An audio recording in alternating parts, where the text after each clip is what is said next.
Parata del panegirico sul lungomare di Rapallo, quest'anno organizzato dal Sestiere San Michele. La città ha salutato così la Madonna nell'anniversario dell'apparizione. Sfuma al momento l'ipotesi di ripescaggio in Serie B per la Virtus Entella. Al Foggia 15 punti di penalizzazione da scontare il prossimo campionato. La società biancoceleste ha già annunciato ricorso. Si è messa in moto la macchina organizzativa per Expo Fontana Buona a Gattorna, prima riunione operativa con la neopresidente del GAL genovese Alessandra Ferrara. Consegnate le bandiere blu ai balneari di Lavagna, 30 le realtà che hanno ricevuto il vessillo dai commissari, inaugurato ufficialmente anche lo sportello Yacht attivo dal 1° di giugno. Le arie più famose del Barbiere di Siviglia nel concerto omaggio a Rossini dell'Orchestra Chiavari Classica, l'evento proposto in occasione della festa patronale di Nostra Signora dell'Orto a Chiavari. La Fondazione Antiusura di Genova soddisfatta della linea del governo contro il gioco d'azzardo. Nel 2017 giocati in Italia 102 miliardi di euro. Con il potenziamento dei servizi informazioni turistiche si consolida la collaborazione tra il Comune e il Comitato Pro Lavagna. Prossimi obiettivi: la pulizia dei sentieri e il wifi cittadino. I 50 anni del Tigullio a sostegno del Gaslini di Genova, festa per 140 nati nel 1968 che hanno spento insieme 50 candeline e donato oltre 2.000 euro all'ospedale pediatrico. Cambia sede la 31esima edizione della rassegna di teatro dialettale curato dal Castello. Gli spettacoli quest'anno si terranno all'Auditorium San Francesco di Chiavari. Un nuovo parcheggio per la frazione di San Pietro di Frascati a Castiglione Chiavarese. 9 posti auto che completano la riqualificazione del borgo. Confronto aperto e costruttivo a Rapallo sul nuovo regolamento dei Deors. 4 gli approfondimenti chiesti da Confesercenti per un piano necessario per il decoro cittadino. Al via i saldi estivi, nella prima giornata tra mare e spiaggia anche i turisti non hanno rinunciato a fare i primi acquisti nei negozi, aperture prolungate, Chiavari e Rapallo. Torna a Sestri Levante il Blues and Soul Festival, sul palco dell'edizione 2018 la Mike Zito Band e Kirk Fletcher che ritornerà a suonare con i Gamblers. Il rispetto degli altri ed evitare comportamenti imprudenti. Consigli della Guardia Costiera per un'estate sicura per bagnanti e diportisti. Controlli costanti per verificare il rispetto delle regole. Un saluto a tutti e ben trovati all'appuntamento con il TG guardando la settimana, la nostra rassegna dei principali fatti accaduti nel Tigullio negli ultimi 7 giorni. Una settimana caratterizzata dalle feste patronali a Chiavari e Rapallo. Noi iniziamo proprio da Rapallo. La città ha omaggiato la patrona Nostra Signora di Montallegro con la sparata del panegirico. Parleremo anche di calcio con la sentenza arrivata per il Foggia. Nessun ripescaggio al momento per la Virtus Entella in Serie B, ma la società ha già annunciato ricorso. Vediamo i servizi. È stata la tradizionale e spettacolare sparata del panegirico a Rapallo a dare il via ufficialmente ai festeggiamenti civili in onore di Nostra Signora di Montallegro. Al termine della messa in basilica, alle 12 in punto, il sindaco Carlo Bagnasco, bottone alla mano, ha dato fuoco alla striscia di polvere da sparo che, serpeggiando tra un mortaretto e l'altro, centinaia quelli allineati lungo tutta la passeggiata a mare, ha raggiunto la zona della rotonda Marconi, dove è andato in scena il roboante Ramadan, curato quest'anno dai massari del Sestiere San Michele.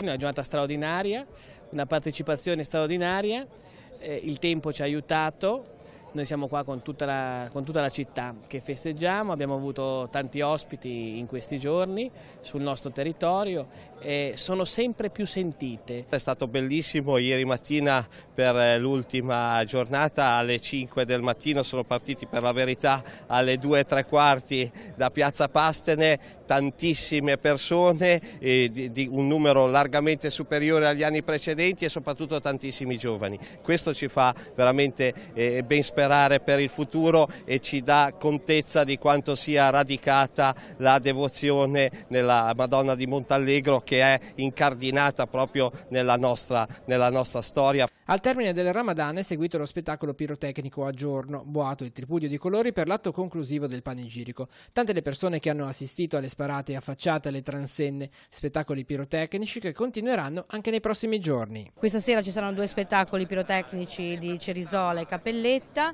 Domani sera, quando l'Arca Argentea arriverà in passeggiata, quest'anno fa un giro un po' diverso, ma comunque arriverà vicino al castello, l'incendio del castello e la sparata dei ragazzi a cura del sestiere Borzoli, e poi a concludere lo spettacolo finale dei sestieri San Michele e Seglio.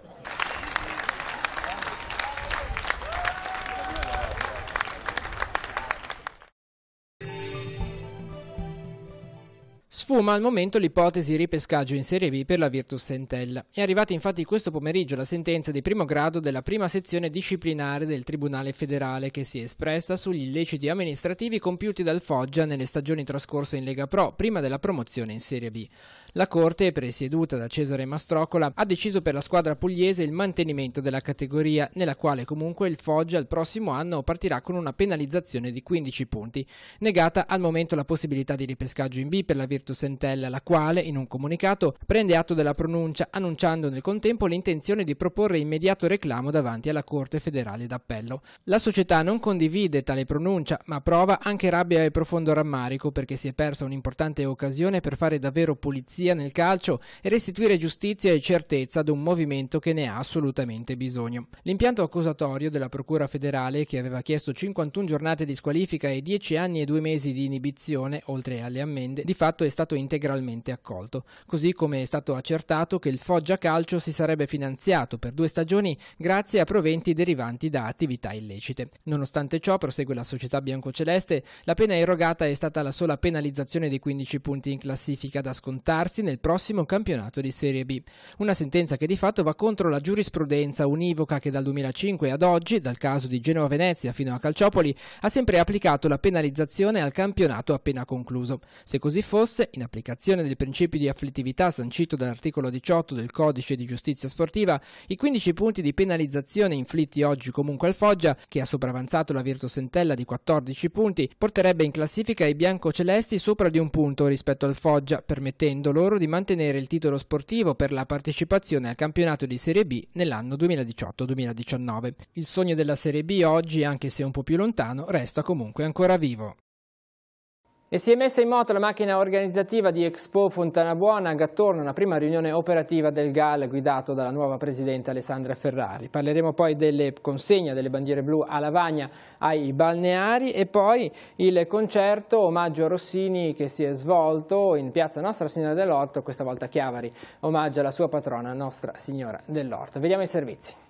Expo ci sarà nelle 4 giornate 30 e 31 di agosto, 1 e 1 e 2 settembre. La macchina si sta iniziando a muovere, che realtà ha trovato? Ma direi che la realtà è ancora tutta da approfondire, sicuramente al momento solo verificato quelli che possono essere le situazioni di equilibrio esclusivamente di Expo, e l'Expo 2018 si preannuncia comunque con una situazione, come ripeto, in equilibrio, ci sono già delle possibilità di sottoscrizione da parte degli espositori di questi stand, c'è interesse e effettivamente potremmo riuscire ad avere una situazione di equilibrio finanziario con questa iniziativa per il 2018, logicamente da approfondire poi tutti i dettagli e mi riservo i prossimi giorni di procedere in questo senso. Che realtà ha trovato? Ho conosciuto i dipendenti,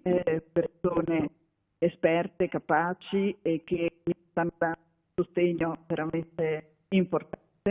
Tutte le istituzioni si sono mosse dalla Regione alla Città Metropolitana e alla Camera di Commercio per garantire e realizzare anche questa edizione 2018. C'è comunque appunto l'appoggio di queste realtà? Sì, sicuramente c'è l'appoggio anche delle realtà pubbliche, c'è l'appoggio di Regione, di Camera di Commercio, c'è l'appoggio anche dei comuni della Fontanabuona che ho visto che sono già stati solleciti appunto nel contattarmi e darmi la loro disponibilità, logicamente con quello che possono dare a livello di contribuzione, e speriamo di allargare la platea a brevissimo, magari con altri contributi e altre istituzioni.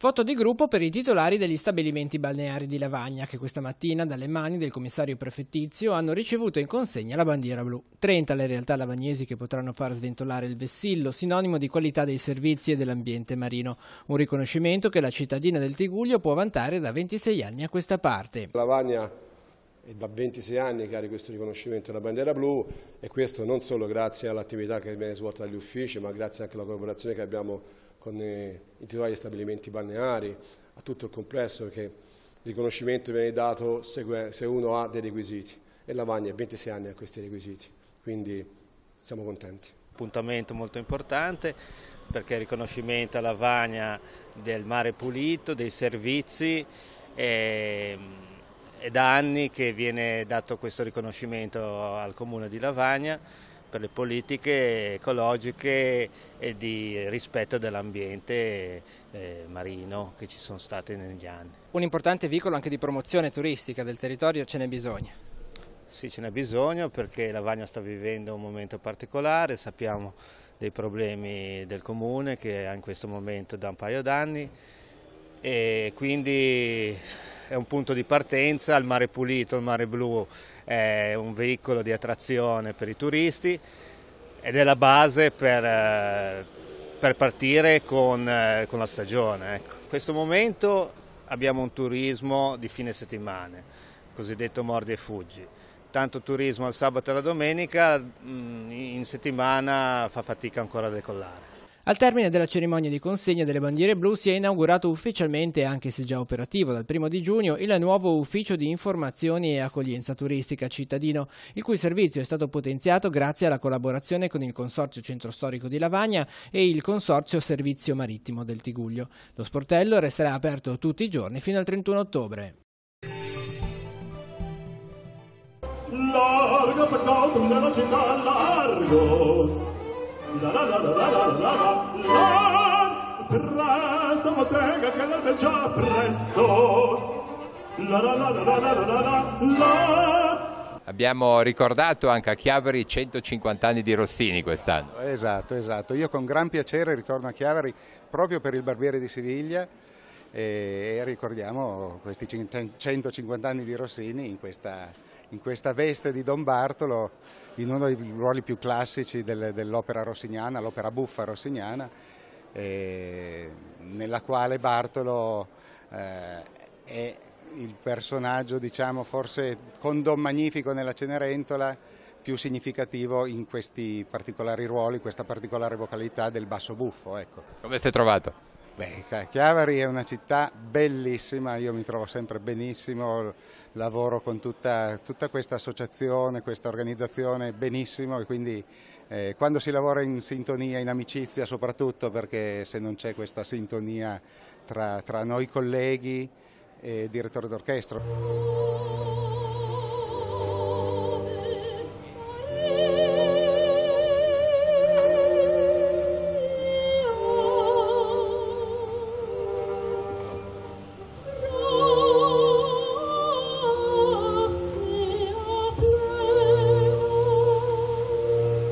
Sempre una certa atmosfera si crea ogni anno su questa piazza. È una piazza bellissima, è già qualche anno che abbiamo l'onore di fare concerto su questa piazza. Ringraziamo tutte le persone, appunto, che la diocesi che ce lo permette e il comune di Chiavari permette. C'è un'atmosfera particolare, direi unica come partecipazione di pubblico e come grandiosità della piazza.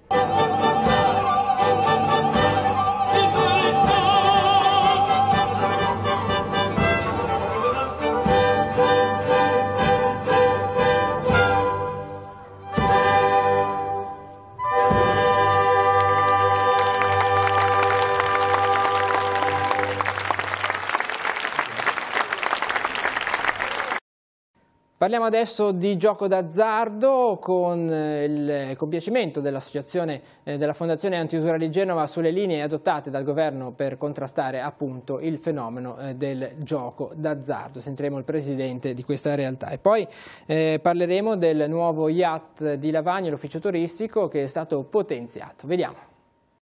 Qual è il vostro commento sulle disposizioni contro il gioco d'azzardo contenute nel nuovo decreto Dignità?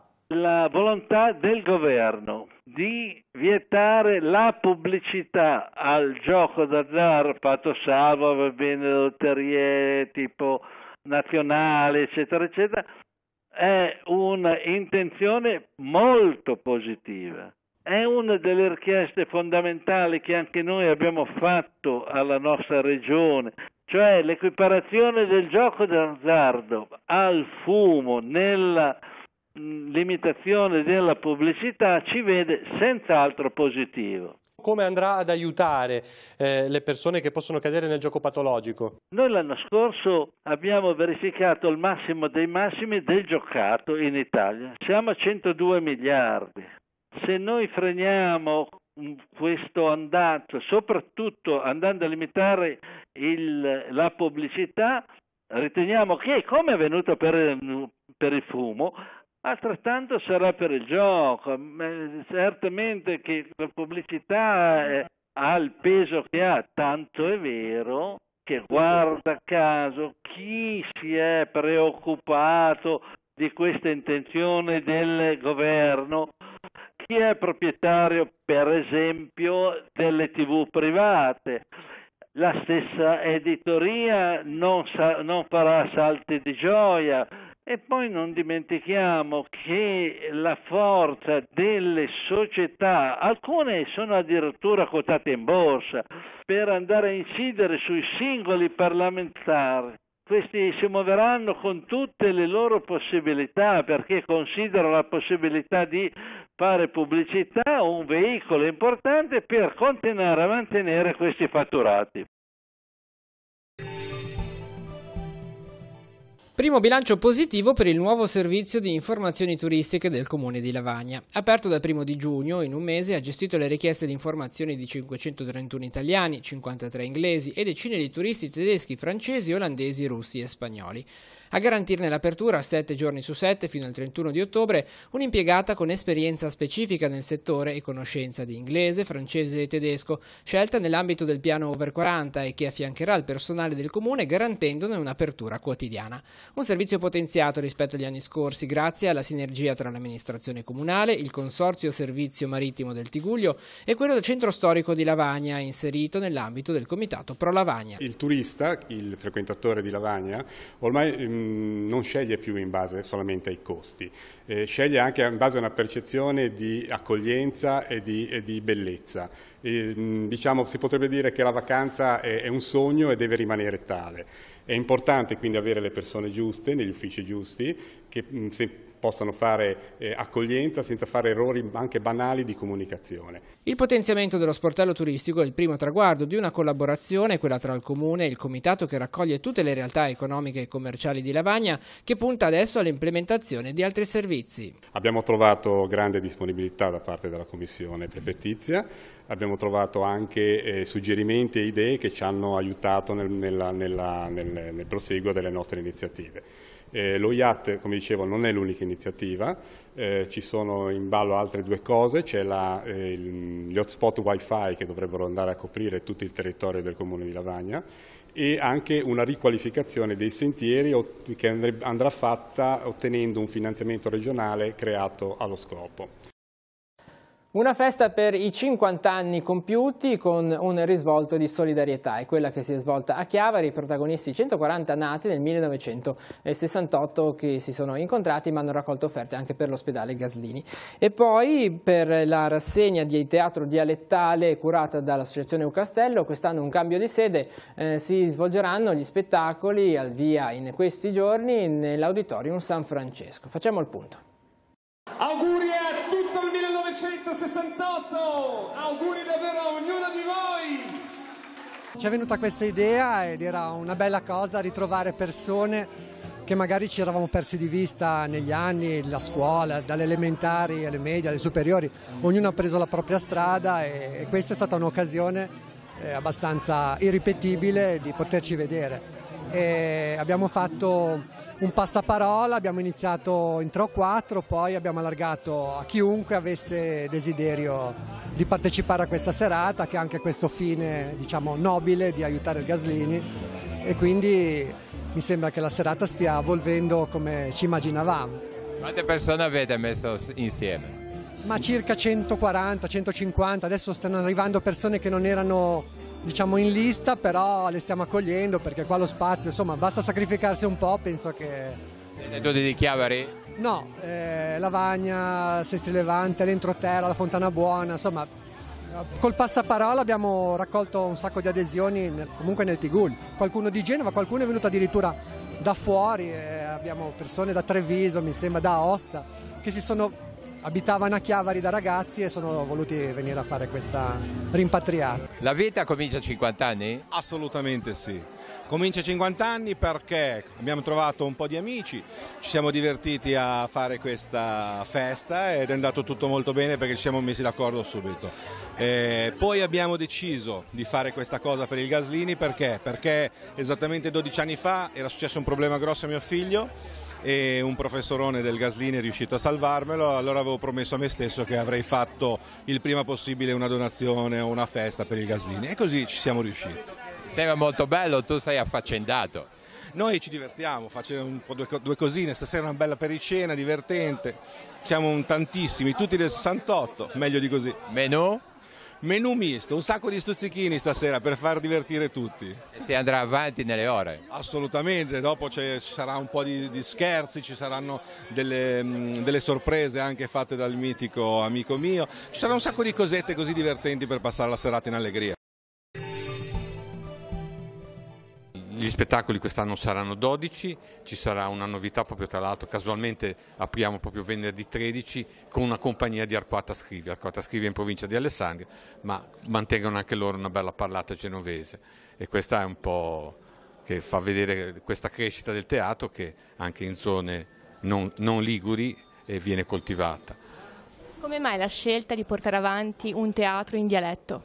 Ma la scelta era nata appunto 31 anni fa per un'idea di Elio Rossi che voleva addirittura, era ancora più prestigiosa, di fare Chiavari la capitale dei dialetti liguri. Difatti la prima edizione c'era una compagnia di Parma, mi ricordo una di Milano, però evidentemente poi per problemi economici la cosa è stata ridotta, però ha avuto sempre un lusinghiero successo perché tra l'altro poi era stato fatto un convegno nel 1998 alla Società Economica sul teatro dialettale, avevamo ricevuto il premio Marzari per il teatro, adesso non ricordo, mi sembra nel 2004 e nel 2000 il premio La Stampa per la migliore del genere di manifestazione di spettacoli. Quest'anno gli spettacoli si terranno in un'altra location, dove esattamente? Sì, allora, per la prima volta, perché come forse tanti chiavaresi non sanno, verrà messo restaurato il Palazzo Rocca, dunque verrà fuori il cantiere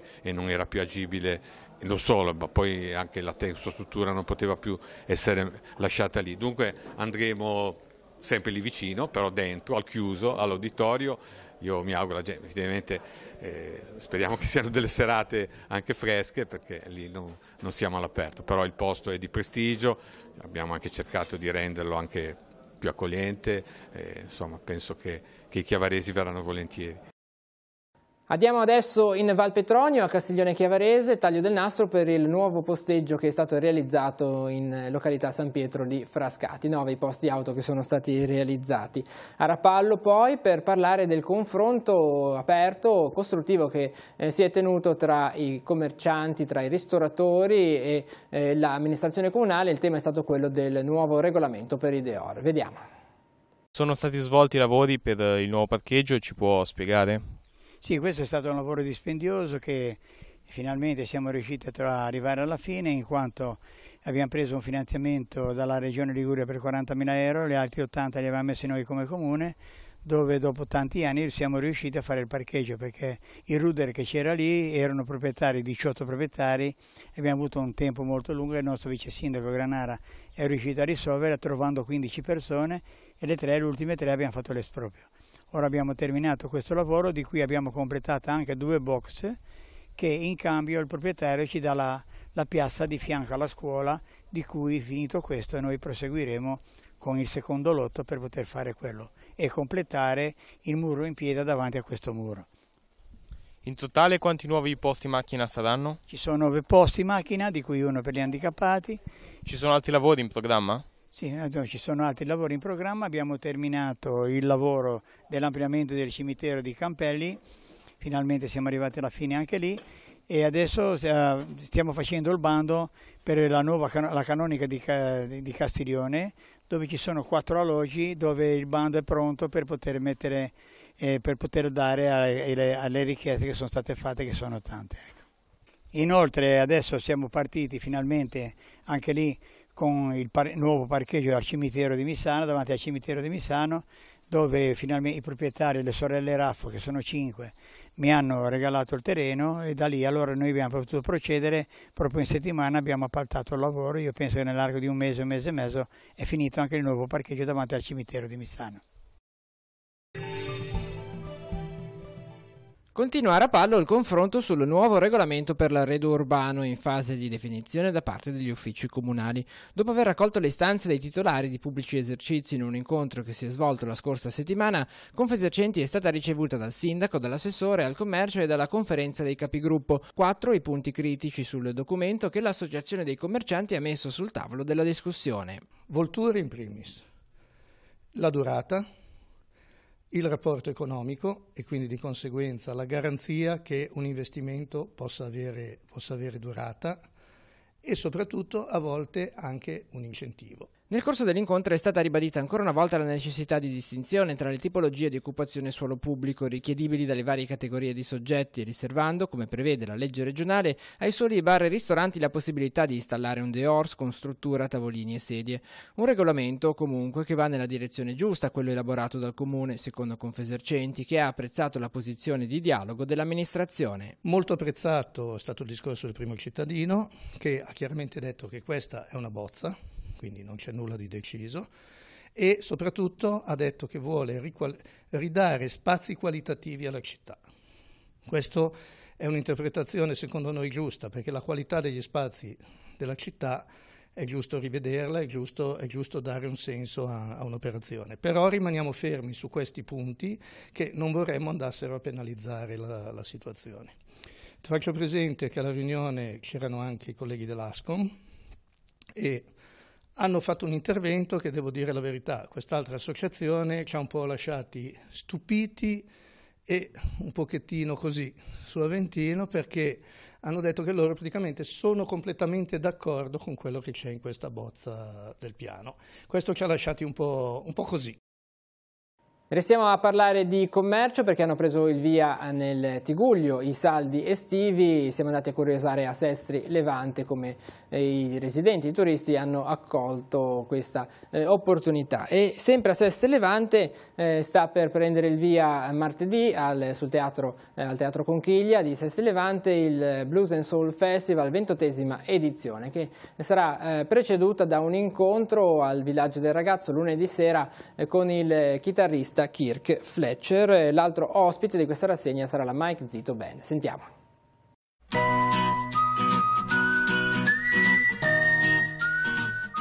Saldi stamattina o semplici acquisti? Stamattina acquisti, usufruendo dei saldi. Un giro sui saldi prima di andare in spiaggia? Sì, anche visto il tempo, approfittiamo. Siamo già andati in spiaggia, abbiamo preso i lettini in prima fila e adesso, visto che non c'è il sole, ci dedichiamo a fare un po' di shopping. Uno sguardo così in generale o andate mirati su qualche acquisto che avete già adocchiato? No, andiamo in generale perché cogliamo le opportunità. Tiene monitorato il prezzo prima di acquistare, prima e dopo il saldo? No, non lo faccio quasi mai, mi piace andare nei negozi dove comunque mi servo anche al di fuori dei saldi, per cui parto a colpo sicuro.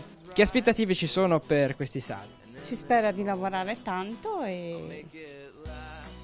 Primo giorno gente ce n'è in giro? Ce n'è abbastanza, speriamo che entrino e si lavora. Buon lavoro. Grazie mille. Dove siete? Veniamo da Milano. Vacanza? Sì, in vacanza. Abbiamo portato la svedese al mare. Dalla Svezia? Sì, dalla Stoccolma, sì. Com'è Sestri Levante? No, è bello, sì. Hai visto qualcosa sui saldi, qualche acquisto?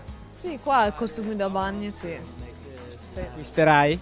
Sì, nel pomeriggio prima devo tornare nella macchina a prendere il portafoglio. Ci vuole Esatto, sì, purtroppo sì. Poi mare? Poi mare, sì, mare. Saldi, ha già in mente qualcosa? Sta solo guardando? No, sto solo guardando. Al momento stiamo solo guardando. Penserà di acquistare tanto, poco? Che idea ha? Non so, ancora non so perché in realtà non ho bisogno di nulla, poi vediamo. Se c'è qualche occasione spendiamo, se no niente. Poi comunque non lo diciamo adesso perché poi si sentono i mariti, è meglio evitare.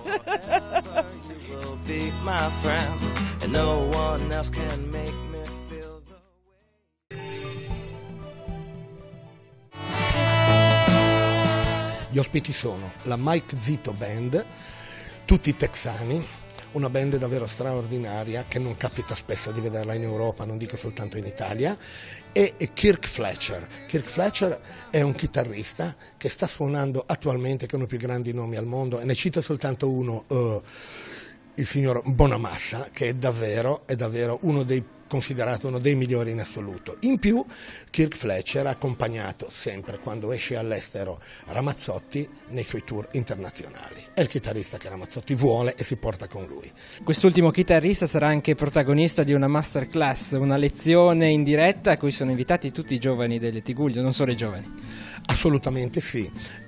Alle 9 di sera del 9 di luglio, lunedì, presso il Teatro di San Salvatore, il CAP di Cogorna, un teatrino molto bello che si presta a questo tipo di iniziative, il signor Kirk Fletcher mostrerà alcuni aspetti suoi della sua tecnica chitarristica, e naturalmente sono invitati tutti i chitarristi della zona. Per un giovane che fa musica e che magari non era neanche nato quando è nata la prima edizione del Blues and Soul Festival, che senso ha, che significato ha questo evento? La fortuna di poter partecipare al Festival Blues di Sesti Levante è anche appunto toccare con mano le realtà che sono nate dal festival, che l'hanno fatto nascere e che da lì sono cresciute, sono anche uscite fuori in tutta Europa e in tutto il mondo. Avremo i Gamblers che appunto suonano in tutta Europa, addirittura Ghitarrei e Gabriele Delle Piane hanno aperto il concerto di Bruce Springsteen dell'anno scorso.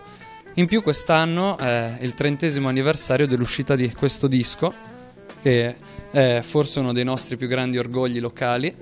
Gli Hot Bibbins. Esatto, gli Hot Bibbins, di cui fa parte Dillo, Luigi Di Lorenzo, e insieme a Ghitarrei e a Andrea Costanzo hanno un po' dato il via alla tradizione blues di Sesti Levante della Liguria.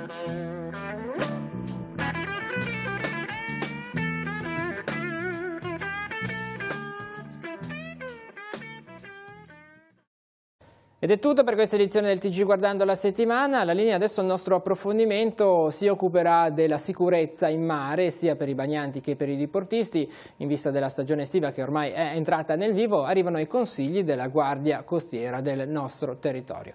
Il TG Guardando la Settimana si conclude al termine di questo approfondimento. L'appuntamento torna fra 7 giorni. Grazie per essere stati con noi e buon proseguimento di giornata. Visto il periodo appunto turistico, quali consigli possiamo dare a chi si appresta a vivere qualche giorno, qualche settimana al mare? Io mi permetto ovviamente di dare consigli sia ai diportisti, quindi chi queste coste le raggiunge dal mare, ma anche ai bagnanti, no? Per quanto riguarda i diportisti sicuramente è quello di prendere visione dei bollettini meteo, perché prima di intraprendere una qualsiasi tipologia di navigazione è fondamentale sapere le condizioni meteo non soltanto del porto di partenza ma anche di quello d'arrivo. E verificare attentamente l'efficienza del proprio mezzo, quindi che l'unità sia manutenuta, sia in corretto stato d'uso, che sia in possesso di tutte le dotazioni di sicurezza, perché qualora si dovesse verificare una situazione di emergenza poi è necessario averle pronte all'uso. Mentre invece per quanto riguarda i bagnanti sicuramente prestare attenzione sempre allo stato del mare, quindi evitare di balneare quando le condizioni meteorologiche non sono favorevoli, rispettare ovviamente gli altri. Prima forse si dava più importanza alla cosiddetta bandiera rossa, oggi esiste ancora oppure insomma? Assolutamente sì, la bandiera rossa esiste, è disciplinata dall'ordinanza appunto del capo del circondario marittimo di Santa Margherita Ligure, in questo caso, quindi del sottoscritto, indica, a differenza di quanto qualcuno possa pensare, non che non si possa, come posso dire, fare il bagno, bisogna prestare molta attenzione. Certo, è bene in funzione appunto delle condimeteo, come dicevo prima, perché l'assistente ai bagnanti la issa poi nella sua postazione nel momento in cui percepisce una situazione di pericolo, quindi ovviamente da parte loro e da parte nostra c'è un maggiore impegno, una maggiore vigilanza, ecco il perché di una presenza costante. Però ecco, è fondamentale che il bagnante in questo caso coadiuvi, no? Perché come qualsiasi attività può avere un successo soltanto se il lavoro è di squadra, quindi ci deve essere la disponibilità da parte del bagnante a non porsi in condizioni di pericolo, quindi prevenire situazioni di pericolo e la pronta risposta dei soccorritori, siano essi pubblici o privati. Ecco, per concludere, i mezzi, le barche in mezzo al mare, no? Con tutti gli strumenti tecnici che ci sono oggi, si potrebbe pensare che insomma, momenti di pericolo quantomeno sono anticipati. Invece ancora tante volte, spesso si sente momenti di difficoltà, dovete intervenire. Come mai questo? Questo capita perché, come accennavo prima, quando il diportista o il bagnante non pone quelle cautele in più prima, no, di intraprendere l'attività, sia essa la balneazione oppure la navigazione, succede che la strumentazione elettronica presente a bordo è un ausilio, ma non è indipendente e autonoma, quindi serve sempre, grazie a Dio, io continuo a sostenere, ci sono le persone che poi utilizzano le macchine e quindi il supporto tecnologico è appunto in quanto tale è un supporto, ma non può essere sostitutivo alla mente umana, per cui è l'uomo che poi deve avere la capacità di utilizzarla in maniera corretta e non pensare che grazie a quel supporto si possono superare le leggi della natura.